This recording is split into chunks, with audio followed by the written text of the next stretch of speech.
우리는 지금 우주 시대에 살고 있습니다. 아침에 눈 뜨자마자 통신위성이 전해주는 세계 곳곳의 뉴스를 TV를 통해 확인하고 기상위성이 보내준 위성 사진으로 예측한 일기예보를 봅니다. 오늘 덥다 이 말이지. 그럼 오늘 셔츠를 한번 입어봐야겠다. 그날의 날씨에 맞춰 옷을 골라 입습니다. 아침 출근길. 위성에서 교통정보를 받아 길을 안내해주는 내비게이션은 운전할 때 필수. 우리 생활에 편리한 각종 정보를 제공해주는 스마트폰까지. 알고 보면 우리의 일상은 대부분 우주에 있는 위성과의 교신을 통해 이루어집니다. 우리가 움직일 때마다 인공위성 3대쯤은 늘 함께 작동하고 있는 거죠. 위성이 없는 그런 일상생활을 상상한다는 것은 좀 어렵지 않겠나.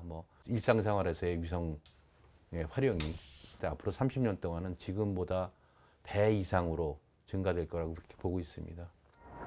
우주를 떠돌며 우리에게 꼭 필요한 정보와 편의를 제공하는 인공위성. 그 가치가 나날이 높아지다 보니 세계 각국의 인공위성을 쏘아 올리려는 경쟁이 치열합니다. 대한민국도 우리 기술로 초소형 나노위성 부유셋을 만들고 민간 기업들은 인공위성을 기반으로 한 우주 산업에 참여하며 점점 그 가치를 드높이고 있습니다. 뉴스페이스 시대를 이끌어갈 핵심, 인공위성이 바꾸게 될 우리의 삶과 미래는 과연 어떤 모습일까요?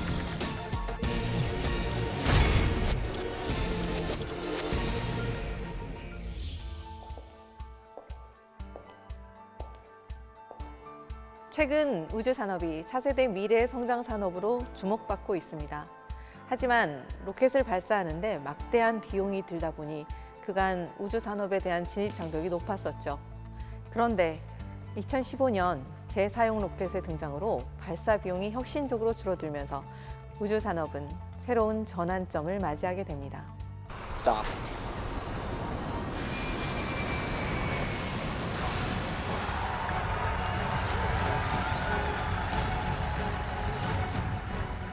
우주 산업의 장벽이 낮아지면 가장 큰 혜택을 받는 사업은 무엇일까요?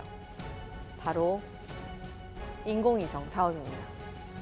뉴스페이스 시대에 없어서는 안 될 핵심인 인공위성.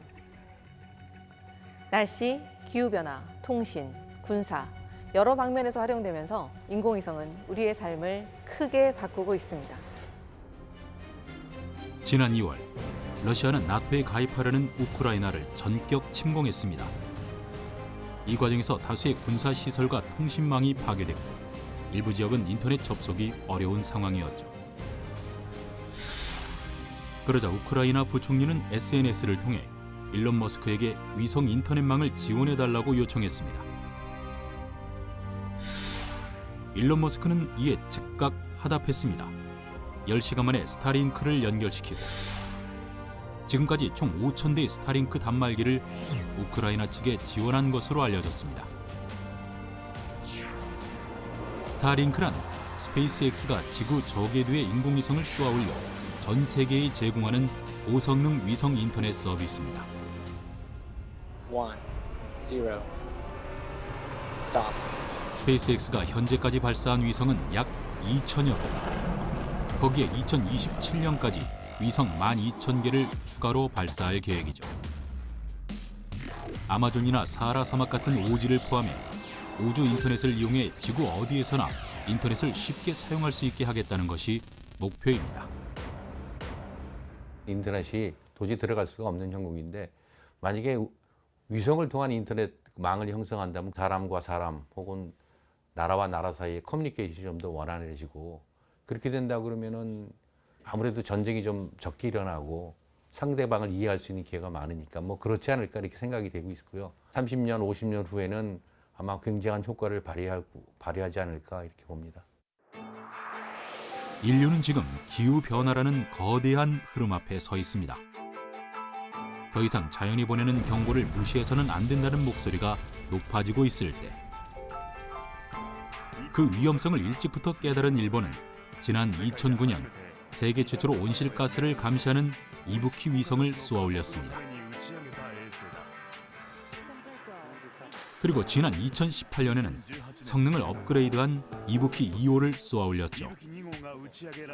過去50年に観測された温暖化の大部分は温室効果ガスの濃度の増加によるものだった可能性が高いというふうに評価されました。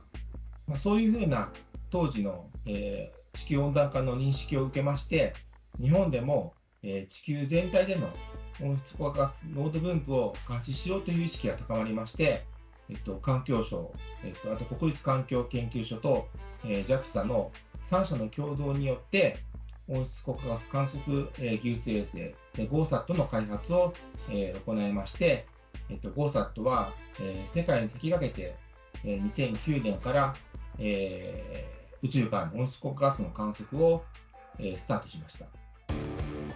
이부키 위성은 각 나라와 기업에서 배출하는 온실가스, 즉 이산화탄소와 메탄의 양을 측정하고 있습니다. 특히 고성능 분광계를 탑재해 그 양을 정밀하게 관측하고 있죠.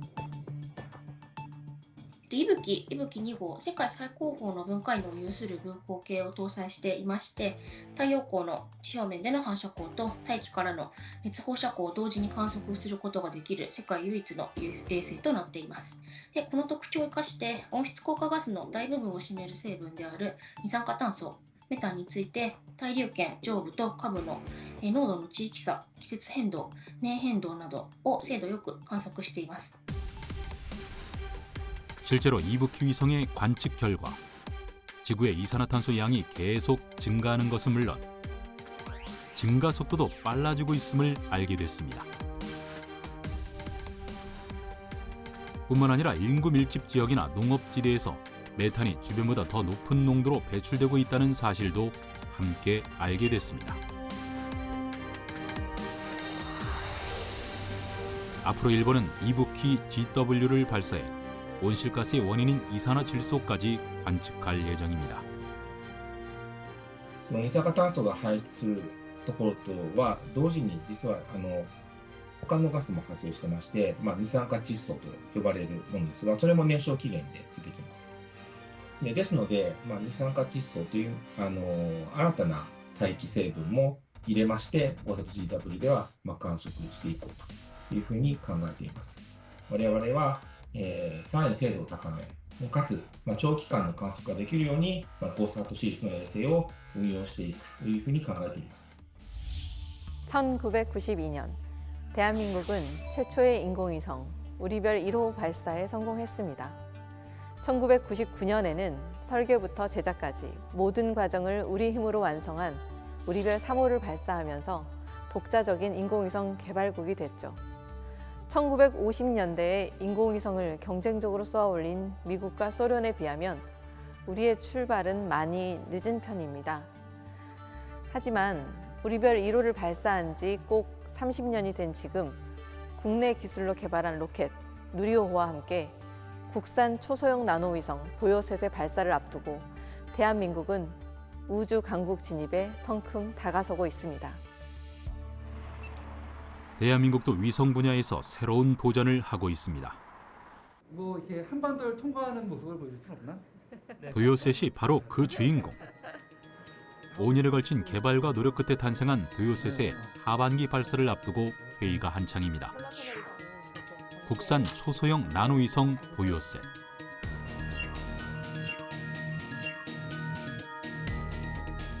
작지만 높이 그리고 멀리 나는 도요새를 닮아 붙인 이름입니다.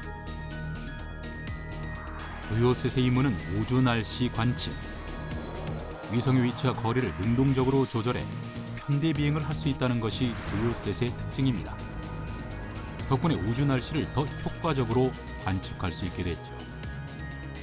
위성이 편대 비행을 하게 되면은 위성 간의 거리를 조절할 수가 있어요. 그렇게 해서 얻는 이점은 무엇이냐면은 한 지점을 위성 4대가 순차적으로 지나가게 되면은 시간적인 변화를 관측할 수가 있고요.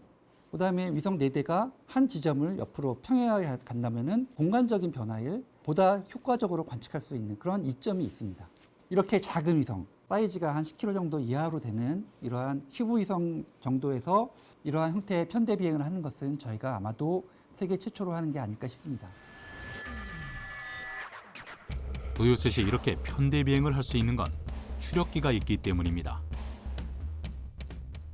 편대 비행을 하기 위해서는 서로 멀어지는 위성들을 위치를 조정을 하고 모아야 되는 역할을 해야 됩니다. 그래서 그러한 역할을 하기 위해서 추력기가 필요한 것이고요. 추력기를 사용을 함으로써 속도를 변화를 주고 각 위성 간의 거리를 조정을 해서 어떤 형태를 유지하는 편대 비행이 가능하게 되는 거죠. 편대 비행을 하게 되면 좀 더 그 기존에 하지 못했던 과학 임무를 수행할 수 있기 때문에 상당히 추력기가 도요셋에서는 굉장히 중요한 시스템이 되겠습니다. 도요셋에는 순수 국내 기술로 개발한 자력계도 실었습니다. 자력계는 자기장의 미세한 변화를 감지해 우주 날씨의 비밀을 풀 수 있는 유용한 정보를 우리에게 가져다 줄 것입니다. 우주 날씨 예측을 하는 데 있어서 우리가 다른 걸 측정하기는 굉장히 어려운데 자기장을 측정해서 태양에서 일어나는 어떤 효과가 지구에 도착했는지 도착하지 않았는지를 측정하는 게 자기장 센서고, 만약에 자기장 센서가 평상시에 값이 3만 나노테슬라 정도 하는데 갑자기 값이 뚝 떨어지거나 뚝 올라가거나 하는 이벤트가 발생하는 것을 지구 자기 폭풍이라고 얘기합니다. 그러니까 지자기 폭풍을 미리 사전에 감시하기 위해서 자기장 센서를 이번 도요셋이 싣고 가는 거죠. 태양에선 끊임없이 폭발이 일어나고 에너지가 분출됩니다. 이런 플라즈마 상태의 태양 물질이 초속 수백 킬로미터 속도로 빠져나오는 것이 바로 태양풍이죠.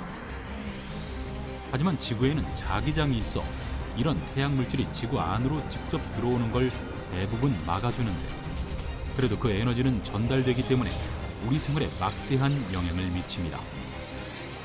태양에서 일어나는 전파나 자기장이나 고에너지 입자가 만들어낸 방사선이 지상에도 그대로 영향을 미쳐요. 우주 인터넷 서비스를 하고자 해서 만든 스타링크 위성들 49기 중에서 40기가 자기 궤도에 들어가지 못하고 지상으로 다시 떨어졌습니다. 인공위성들이 왜 제자리에 안착하지 못했냐면 태양 폭발로 인해서 발생한 지자기 폭풍 때문이었어요. 그리고 고에너지 입자는 방사선을 일으키거든요. 그 태양에서 오는 우주 방사선이 항공기에도 영향을 미칩니다. 그래서 비행기를 타고 가는 승객과 승무원들도 우주 방사선을 맞게 돼요. 지자기 폭풍 때문에 우리가 매일매일 매 순간 사실 영향을 받고 있습니다. 거듭되는 시험과 실패를 이겨내고 결국 5년 만에 국내 기술로 완성한 초소형 위성 도요셋. 4기의 위성은 올해 하반기에 발사될 예정인데요. 우주에서 위치와 거리를 바꿔가며 우주 날씨를 연구하기 위한 관측 임무를 성실히 수행하게 될 것입니다. 저는 이제 개발자의 입장으로서 미기의 큐브 위성이 우주에 올라가서 관측 임무를 훌륭히 수행할 것이라고 믿습니다. 그렇지만은 실제로 데이터를 받기까지는 앞으로도 우리가 넘어야 될 많은 고비가 있는 것도 사실이거든요. 걱정도 되고, 그리고 또 이게 마음속으로 굉장히 가슴 조이는 이제 그러한 시기들이 될 것 같습니다. 안녕하세요. 안녕하세요. 사무실에 손님들이 찾아왔습니다. 도요셋 프로젝트에 참여한 기업의 직원들인데요. 도요셋을 완성하는 데는 총 10개 기업이 함께 참여했습니다. 위성 관련 사업을 하는 이 기업도 그중 하나입니다. 도요셋의 지상국 소프트웨어와 이리듐 통신 모뎀을 개발했습니다. 신호는 잘 들어오고 있는 상태인 것 같습니다. 수신단에서는 문제가 없는 것 같은데 저쪽 받은 데이터들을 한번 확인을 해봐야 될 것 같아요. 네, 저희는 한번 주파수를 한번 확인을 해보도록 할게요. 네네. 양사 연구원들은 수시로 교류하며 도요셋 운영에 관한 문제를 함께 논의하고 있습니다. 이처럼 뉴스페이스 시대에 발맞춰 최근 우주 산업의 민간 기업의 참여가 활발해지고 있습니다. 중대형 위성 같은 경우에서는 국가에서 큰 사업으로만 이제 들어오기 때문에 저희 같은 중소기업 입장에서는 아무래도 입찰을 하거나 과제에 함께 참여하기 힘들었을 텐데, 이제 조금 더 자본 규모 자체가 작아지면서 저희 같은 중소기업에서도 함께 할 수 있고, 그렇게 헤리티지를 함께 쌓아나갈 수 있는 좋은 기회를 만들어 주셨다고 생각하고 있습니다. 실제로 우리 기업들은 우주 산업에 어떻게 참여하고 있을까? 한 위성 영상 서비스 기업을 찾아가 봤습니다. 대한민국 최초의 다목적 실용 위성인 아리랑 1호의 위성관제 시스템 개발에 참여하면서 위성 분야의 일을 시작한 이 기업. 최근에는 천리안 위성 위호에서 받은 영상을 용도에 맞게 처리해 기상청에도 제공하고 있습니다. 천리안 EA 위성은 한반도와 태평양 전 지역을 대상으로 기상 영상을 촬영하고 있는데요. 저희는 그 영상들을 내려받아서 강수, 구름, 태풍 등의 분석 용도에 맞게 이미지를 처리하고 있습니다. 처리된 영상을 가지고 분석된 자료는 기상청을 통해 국민들에게 제공되고 있습니다. 또한 이 업체는 위성을 통해 소형 어선 등의 해양 기상정보 서비스도 제공하고 있습니다. 목포의 한 바닷가. 우리나라 최초의 기상 관측선 기상 1호가 있습니다. 바다 위에서 해상, 해양, 대기 환경을 종합적으로 관측하는 선박이기에 선원들은 바다에 출항하기 전 해상 날씨부터 살핍니다. 선원들이 이용하는 해양 정보 서비스는 이 업체가 천리안 위성에서 받은 정보를 통해 제공하는 것. 덕분에 과거 아날로그 방식에서 벗어나 원하는 정보를 더 신속하고 정확하게 알 수 있게 됐습니다. 위성 수신 시스템을 갖다가 이제 갖추게 되면은 실제적으로 아날로그가 아니고 디지털 형태로 된 그 정보를 받을 수가 있습니다. 물론 이제 디지털의 장점이 많은 정보를 빠르게 받을 수 있는 것이잖아요. 동해안, 남해안에서도 섹터를 좁게 하게 되면 거기에는 해상 상태를 정확히 알 수가 있다는 겁니다. 해상에선 가장 중요한 게 오늘의 날씨보다는 내일의 날씨가 더 중요하거든요. 항해를 계획하든 조업을 하든 아니면 기타 다른 해상 작업을 할 때 굉장히 도움이 됩니다. 위성 영상과 서비스 사업을 바탕으로 이 기업은 국내뿐 아니라 태국, 아프리카 등 해외 시장으로 진출하고 있습니다. 최근에는 위성 관제 분야를 넘어 위성 개발에도 집중하고 있습니다. 누리호 2차 발사 때 탑재될 초소형 위성도 조선대 팀과 함께 개발했죠. 이런 경험들을 바탕으로 이 기업은 새로운 도전을 시작했습니다. 무게 6kg의 초소형 위성 솔셋. 핵심 부품까지 자체 개발할 계획입니다. 저희 회사는 현재 초소형 위성을 개발 중에 있는데요. 이 개발을 통해서 위성에 들어가는 핵심 전기 전자 장비와 핵심 부품들을 해외 부품에 의존하지 않고 국내 개발을 할 예정이며 또한 개발, 생산, 제작, 그 시험 평가, 지상에서의 운용 등 전 주기를 국내 최초로 운영해 보는 그런 개념이 되겠습니다. 이제 우주 탐사는 막연한 꿈이 아닌 경제적 이익에 초점을 맞춘 민간 기업들의 참여가 활발하게 이어지고 있습니다. 미국의 한 투자은행은 글로벌 우주 산업의 시장 규모를 2030년 1조 4천억 달러로 전망하면서 우주 산업은 크게 성장할 것으로 예상이 됩니다. 그에 비해서 국내 우주 산업이 전 세계 우주 산업에서 차지하는 비중은 1% 정도로 아직 낮은 수준인데요. 위성 산업만 놓고 보면 사실 얘기는 좀 다릅니다. 4차 산업혁명 시대에 통신 기술과 맞물려 대한민국의 우주 산업은 사실상 위성 산업이 이끌어간다고 해도 과언이 아닙니다.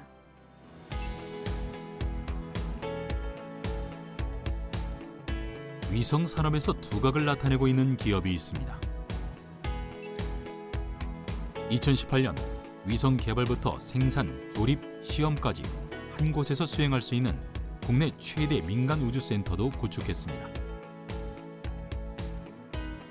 이곳에서 처음 만난 위성은 차세대 중형위성 2호. 국가위성으로는 최초로 민간업체가 주관하는 사업입니다. 1호는 한국항공우주연구원과 공동설계 형태로 기술 이전을 받았지만 2호부터는 이 업체가 직접 설계, 제작, 시험까지 총괄했습니다. 차세대 중형위성은 산업체가 처음으로 주관하기 때문에 설계부터 항우연하고 같이 공동 설계를 했고 위성의 그 시험, 조립, 그다음 발사까지 저희가 다 주관해서 하기 때문에 기술력을 자립하는 데 중점을 뒀습니다. 국토와 자원의 효율적인 관리와 재난재해 발생을 대비해 정밀 지상 관측 영상을 제공하게 될 차세대 중형위성 2호. 향후 글로벌 시장에 진출하기 위해 표준형 플랫폼으로 개발했습니다. 덕분에 이후 제작하는 위성부터는 다양한 탑재체를 적용할 수 있게 됐죠.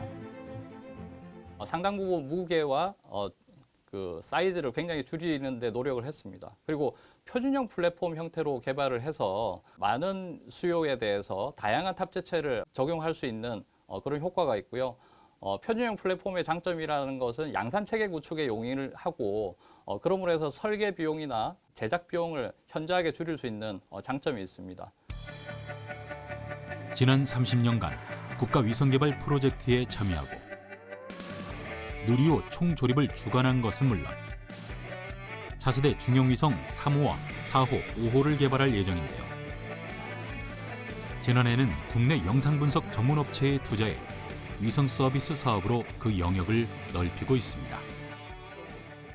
현재 카이는 위성 발사체 제조 중심에서 서비스 활용 부분으로 지금 확장해 나가고 있는 추세이고요. 그리고 카이 중심으로 한 이 밸류체인 구축을 위해서 위성 활용 부분에도 저희가 참여를 준비하고 있습니다. 작년에 저희가 영상 분석 전문 회사인 메이사 지분을 획득을 하면서 위성 활용을 하는 서비스 시장에 진출하기 위한 단계적인 준비를 할 계획입니다. 우주 산업이 발전하려면 질 높은 위성 정보는 필수.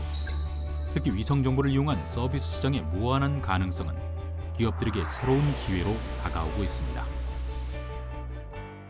위성 통신, 위성 인터넷 또는 이제 위성 데이터를 분석하는 서비스 분야가 폭발적으로 성장할 것이라고 다들 예측을 하고 있습니다. 그런 측면에서 볼 때 새로운 시장을 만들어가고 있는 이 우주 산업 부분, 특히 이제 위성 활용 부분 시장은 블루오션이라고 볼 수 있고요. 또 최근에 이제 우크라이나 사태에서 보듯이 위성 정보의 중요성은 모든 국가들이 공감을 하고 있고 많은 국가들이 앞으로 우주 자산 확보를 위해서 많은 투자를 할 계획입니다.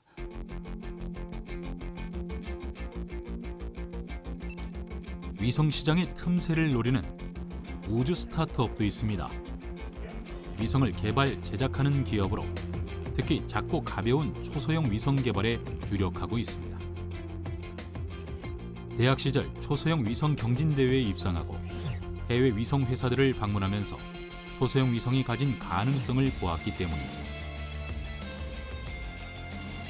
소형 위성은 무게 500kg 이하로 개발 비용이 대형에 비해 훨씬 적다 보니 최근 많은 관심을 받고 있습니다.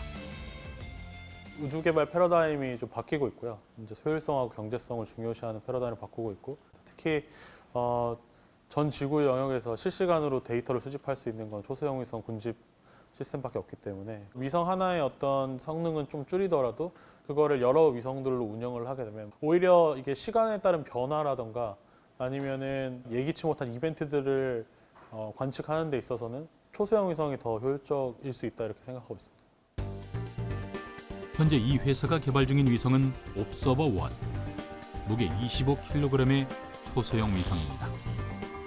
1.5m의 물체를 식별할 수 있지만 자체 기술을 통해 더 높은 성능을 끌어낼 수 있습니다. 또 저희 회사 자체에서 보유하고 있는 그 슈퍼 레졸루션이라는 기술이 있습니다. 그 기술을 활용하게 되면 1.5m를 구분하는 능력을 50cm까지 끌어올릴 수 있습니다. 1.5m 정도 되면 차량인지를 식별할 수 있고 50cm 정도 되면 차종까지 확인을 할 수가 있습니다. 그러면 기존에 이제 100kg 이상의 위성에서 가지는 성능을 유사하게 저희가 할 수 있을 거라고 생각하고 있습니다. 위성은 현재 70% 정도 완성된 상태. 내년 7월 발사 실험에 성공하면 초소형 위성을 대량 생산 체제로 전환한다는 목표를 갖고 있습니다. 또한 자체 위성을 기반으로 사업을 확장하며 새로운 도전을 이어나갈 계획입니다. 목표하는 초소형 위성 군집이 완성이 된다고 하면 지구를 굉장히 이제 CCTV처럼 볼 수 있는 인프라들이 마련이 되는 거잖아요. 그래서 거기서 나올 수 있는 데이터들을 가지고 적용할 수 있는 분야는 굉장히 많다라고 생각을 하고요. 환경 보호나 어떤 공익적인 차원을 넘어서 상업적인 이익으로 이어질 수 있는 비즈니스 모델을 만드는 것이 이제 가장 최종 목표라고 할 수 있겠습니다. 이렇게 우리나라도 민간 기업들의 우주 산업 진출이 증가하고 있습니다. 위성 개발과 제작은 물론 지상 기지국 구축을 주력으로 하는 기업들이 설립돼 구체적인 성과를 내기 시작하면서 뉴스페이스 시대에 한 걸음씩 다가가고 있습니다. 실제로 국내 기업들의 우주 산업 매출액은 2019년까지 9년간 3배 넘게 성장했고 연평균 17%의 성장률을 기록하고 있습니다. 또한 국내 우주 산업 매출액 비중을 보면 위성 활용 서비스 및 장비 분야가 약 80%로 대부분을 차지하고 있습니다.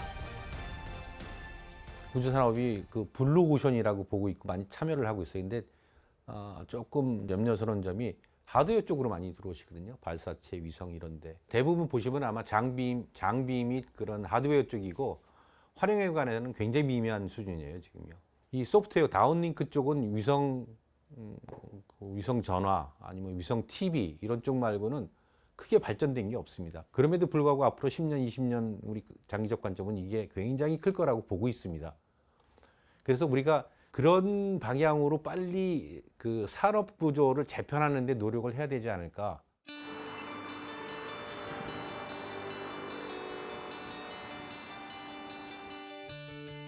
위성 산업 분야에서 눈에 띄는 강소기업이 또 있습니다. 위성 완제품을 수출하는 국내 유일의 중견기업이죠. 1999년에 설립돼 우리별 1, 2, 3호를 비롯해 지난 20여 년간 우리나라의 대표적인 인공위성들을 개발했습니다. 위성 본체와 탑재체, 그리고 지상체까지 모두 자체 제작하고 있습니다. 저희가 개발한 위성은 지구관측 위성이라고 해서요. 그 위성 본체에 카메라를 실어서 그 카메라로 지구 표면의 영상을 촬영하는 그런 목적의 위성이라고 보시면 되겠습니다. 저희가 주로 하는 일은 이제 지구에서 인공위성을 활용해서 인류에게 도움이 되는 정보를 뽑아내는 일을 한 것이라고 보시면 되겠고요. 저희가 22년 동안 지구관측 위성을 주로 만들어 왔기 때문에 앞으로도 저희 강점을 살려서 그쪽 부분에 집중하려고 하고요. 위성 제작 현장을 찾아가 봤습니다. 여기선 어떤 작업이 이루어질까? 여기는 위성을 시험하는 제어실입니다. 위성 제어실에서는 위성에 개발된 부분품을 통합하고 통합된 위성이 우주 환경에서 정상 동작할 수 있는지 최종 확인을 하고 있습니다. 지금부터 위성을 켤 건데 괜찮죠? 지금 위성 켜도. 네, 지금 괜찮고요. 지금 뒤쪽에 페이로드 쪽 커넥터 하나는 분리되어 있습니다. 괜찮아요. 이제. 현재 제작 중인 위성을 시험 중입니다. 네, 위성 정상적으로 성장합니다. 맞은편엔 위성 청정실이 있습니다. 청정실은 위성을 제작, 조립, 보관하고 시험하는 곳인데요. 현재 이곳에서 100kg급 소형 위성을 제작 중입니다. 지금 보이시는 부분이 레이더 영상 촬영 장치입니다. 지금은 안테나가 접혀져 있지만 우주 공간으로 올라가게 되면 4m가량 안테나가 펼쳐지면서 기상 상황에 구애받지 않고 밤낮으로 지구 표면을 촬영하는 임무를 수행하게 됩니다. 이렇게 제작한 위성들을 30여 개국에 수출하고 있는 이 기업. 한번 인연을 맺은 국가들과는 오랜 기간 돈독한 관계를 이어가고 있다고 합니다. 특히 2006년 두바이가 우주센터를 만들고 위성 개발을 시작하면서 이 회사의 손을 내밀었고 그때부터 시작된 협력은 지금까지 이어지고 있습니다. 이 회사에서 위성 기술을 배운 지 16년. 그간 이곳을 거쳐간 연구원들은 현재 아랍에미리트 우주개발의 핵심 멤버가 됐고 아랍에미리트는 2020년 화성 탐사선을 보내는 데 성공했습니다. 짧은 기간에 이룬 놀라운 성장에 전 세계가 주목했죠. I grew up, I wouldn't say slowly, exponentially here. So it's been a very, it's a It's a short journey for me. I would say 3 years is a short journey, but I've gained a lot in those 3 years that I wouldn't gain in maybe 10 years ahead. 민간 우주산업 시대를 맞아 이 기업도 현재 세계 최고 해상들을 목표로 한 상용 지구 관측 위성 스페이스 IT를 개발하고 있습니다. 거기서 나오는 가장 첫 번째 부산물은 지구 표면을 촬영한 영상이 되겠고요. 그 영상을 정부라든지 민간 사업체라든지 다양한 고객에게 공급하는 것이 첫 번째 목적이 되겠고, 두 번째는 그 영상에서 필요한 부가 서비스라고 말씀드릴 수 있는데 정보를 추출해서 그 정보 자체를 공급하는 것을 목적으로 하고 있습니다.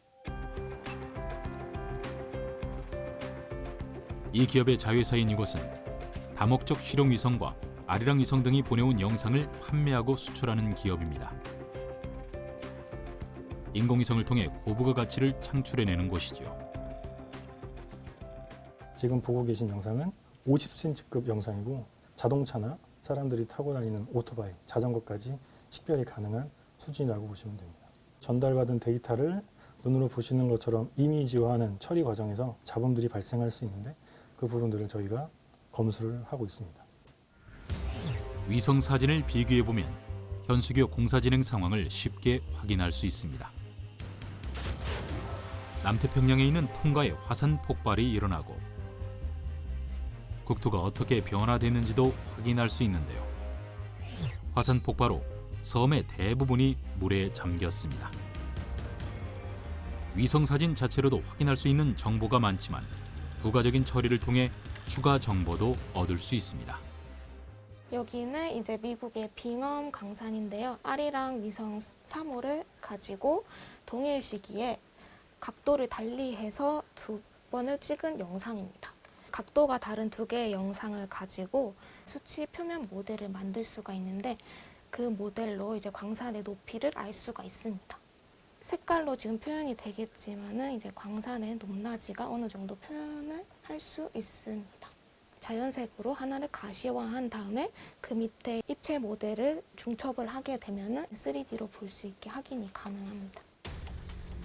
지속적인 모니터링을 통해 광물의 채굴 상태도 분석할 수 있습니다. 올 봄, 우리에게 엄청난 피해를 안겨준 울진 산불 현장.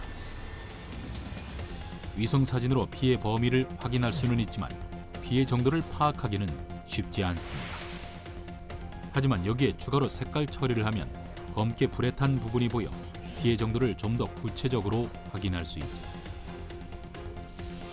이 업체는 독보적인 기술력을 세계에서 인정받으며 국내와 해외로 매출이 매년 증가하고 있습니다. 저희 같은 경우에는 우주 기반으로 상업적인 성과를 내는 게 가능하다고 생각을 하고 있고요. 그래서 길게 보면 저희는 여러 대의 위성을 운영을 하면서 전 세계의 영상, 그다음에 그 영상 기반의 서비스를 판매하는 그런 계획을 가지고 있습니다. 또 다른 자회사인 이곳은 위성 이미지 데이터를 인공지능으로 분석하는 스타트업입니다. 사람이 분석하기 어려운 많은 데이터를 빠르게 처리하기 위해 인공지능을 접목시켰죠. 현재 보시면은 이쪽 재난 발생 전에는 전부 다 이제 건물이 멀쩡하게 존재하는데 딱 허리케인이 지나간 자리만 건물이 전부 다 사라진 것을 볼 수 있습니다. 재난 발생 전과 비교해 이후 해당 지역의 대략적인 피해 규모를 짧은 시간 내에 파악할 수 있게 됐습니다. 인공지능 영상이 한 판이 찍히면은 영상을 전부 다 사람이 달려들어서 이제 분석을 해야 되는 역할을 실제로 맡고 계신 분들이 계십니다. 근데 실질적으로는 그 영역이나 그 긴급성에 비해서 너무나도 인력이 굉장히 부족합니다. 저희는 이제 굉장히 넓은 지역의 인공위성 영상을 전후 사진만 이제 입력을 받아가지고 자동적으로 산출을 하고 피해 정도를 이제 가늠할 수 있다는 점에서 좀 의미가 있다고 보시면 되겠습니다.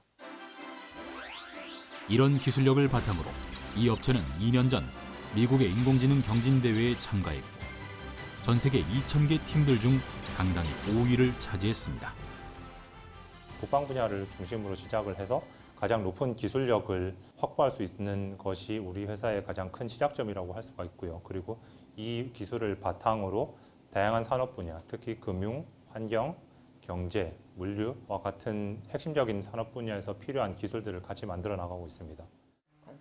최근 이 업체가 집중하고 있는 분야는 ESG, 인공지능 기법을 적용해 더 정확한 탄소 검출을 위한 알고리즘 연구를 진행하고 있습니다. 딥러닝이나 인공지능 기법을 이용해서 위성에서 관측한 값을 이용해서 탄소 농도를 산출하는 연구를 수행하고 있고요. 그 결과 원래 물리적인 식을 이용해서 산출한 탄소 같은 경우에는 약간 바이어스가 있는 결과를 가지고 있는데 저희는 바이어스 없이 데이터를 만들 수 있다는 결과를 얻었습니다.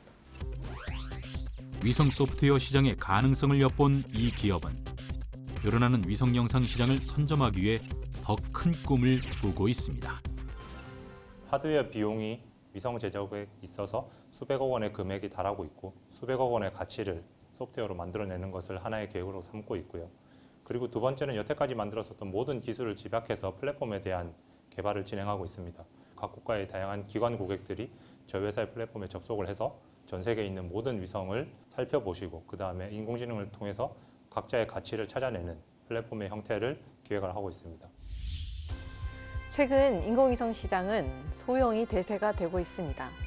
저렴한 비용에 제작 기간도 짧은 데다가 발사 비용도 낮아지면서 소형 위성에 대한 수요가 폭발적으로 늘고 있기 때문이죠.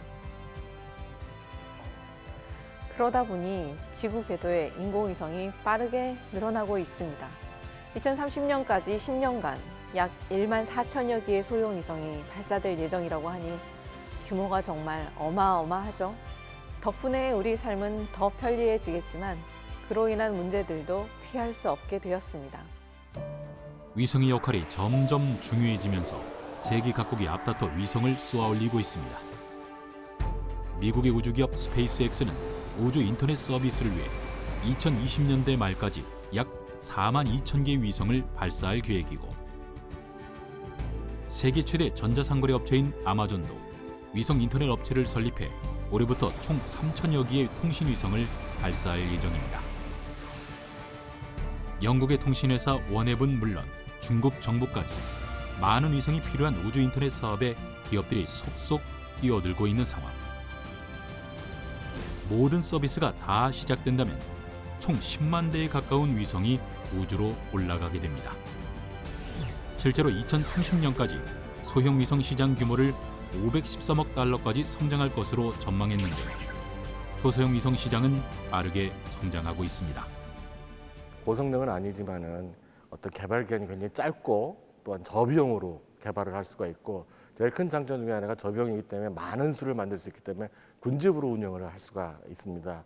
또한 군집 위성의 특징이 일반적인 관측 위성보다는 굉장히 준실시간적으로 위성 영상을 만들 수가 있습니다. 그래서 다양한 활용 분야가 생길 수가 있죠. 그래서 그 초소형 위성 시장 같은 경우는 계속 급격하게 이제 증가하고 있는 추세라고 말씀을 드릴 수 있겠습니다. 문제는 빠르게 늘어나는 위성들 때문에 우주 공간이 복잡해지고 우주 쓰레기도 기하급수적으로 늘고 있다는 것. 이런 우주 쓰레기가 무서운 건 우주 공간을 빠른 속도로 질주하기 때문인데요. 초속 7.5km, 총알보다 7배나 빠르다 보니 부딪혔을 때 위력은 가히 살인적입니다. 예를 들어서 지구에 가까이 떠돌고 있는 저궤도에 있는 우주 쓰레기 같은 경우에 속도가 1초에 7.5km 또는 8km까지 굉장히 빠릅니다.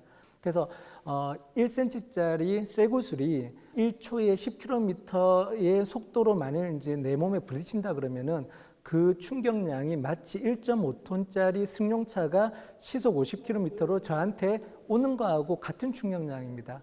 그러니까는 지름 10cm 이상인 것들이 만일 인공위성에 부딪힌다 그러면 웬만한 인공위성들은 전부 파괴가 되거나 아니면은 기능을 잃을 수 있을 정도로 굉장히 위험한 물체가 되겠습니다. 일본 도쿄. 늘어나는 우주 쓰레기에서 새로운 가능성을 발견한 기업이 있습니다. 우주 스타트업 아스트로스케일. 누구도 하기 어려운 우주 쓰레기 수거 서비스를 제공하기 위해 2013년 설립됐습니다.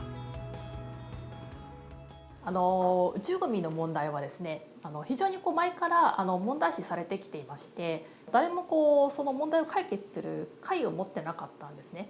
ただこれを国ではなくて民間が事業としてやるからこそ、この問題を解決できるっていうのが、一つのこの事業をやろうと思ったきっかけになります。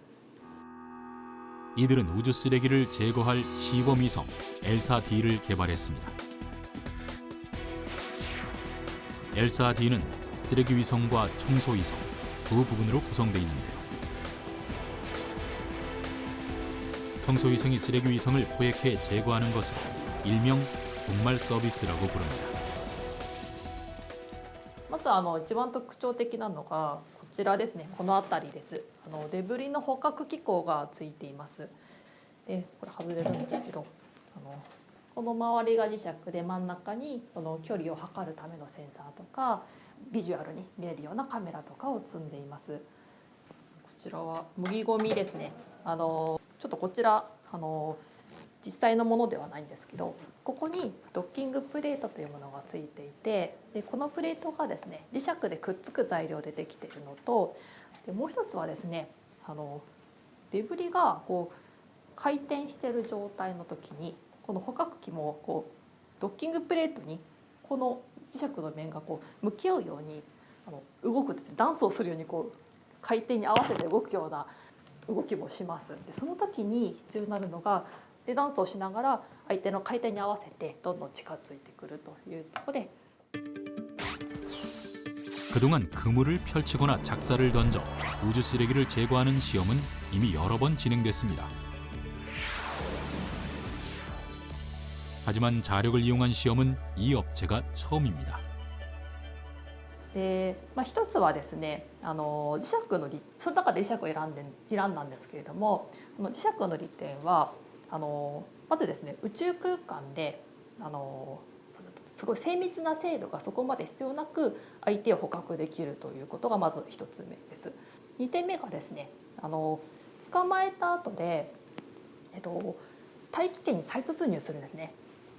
捕獲衛星が頑張ってずっとスピードを緩めずに大気圏に再突入しないといけないんですね。そういったちょっとハードな面もあって、そういう意味でもやっぱり磁石でプッシュ式で大気圏に再突入できるっていうところにもメリットが。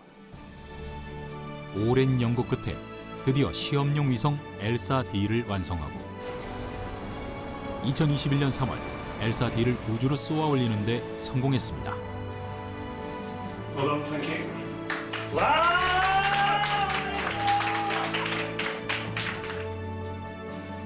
지난해 8월 엘사-D는 모이 쓰레기를 분리하고 포획하는 시험에 성공했습니다. 하지만 이것이 끝이 아닙니다. 이들은 엘사-D를 업그레이드한 또 다른 청소 위성을 준비하고 있습니다. この엘사-Dはですね一つの一回捕まえたらもう大気圏に落として燃やすんですけど、今ですねこの엘사-Dの次の衛星を作っていまして、でこれは複数機回収できるような衛星になっています。例えば一回捕まえたらそのゴミをですねゴミだけを大気圏に落としてで自身はまた別のゴミを捕まえに行くと、そういった複数回ですねゴミを回収できるような衛星に設計しています。 전 세계적으로 우주 산업은 이제 태동 단계입니다. 그간 정부 주도로 발사체 개발을 주로 해온 우리나라는 기업들도 하드웨어에 집중해왔던 상황. 이제 민간 기업들이 우주 산업에 적극적으로 참여해 개발한 위성을 어떻게 활용하고 어떻게 수익을 창출해낼 것인지 새로운 비즈니스에 대한 깊은 고민이 필요한 시점입니다. 민간 기업이 하드웨어 쪽으로 하는 것도 굉장히 괜찮지만은 그거는 이제 어떤 한계가 분명히 있을 수밖에 없고, 오히려 이제 활용이나 그거를 이용한 정보 분석이라든가 뭐 이런 데 우리가 기울인다면은 우리가 가지고 있는 기본적인 인프라라든가 기술력이라든가 이런 게 접목이 돼서 오히려 전 세계를 대상으로 글로벌 비즈니스를 할 수 있지 않을까. 이게 아마 새로운 비즈니스 모델이 되지 않을까 이렇게 보는데, 미래 성장 산업으로 주목받고 있는 우주 산업. 우리의 우주 산업이 글로벌 경쟁력을 확보하려면 정부는 장기적 시각의 전략과 정책을 수립하고 적극적으로 지원에 나서야 합니다. 무엇보다 기업들은 우주라는 새로운 시장을 개척하기 위해 무한한 상상력을 발휘하고 다양한 연구와 시도를 계속해서 이어나가야 할 것입니다.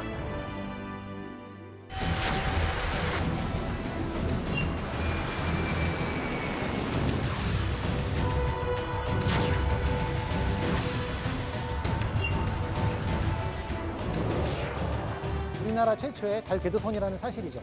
우리가 우리의 힘으로 달 궤도선을 이제 개발을 했습니다.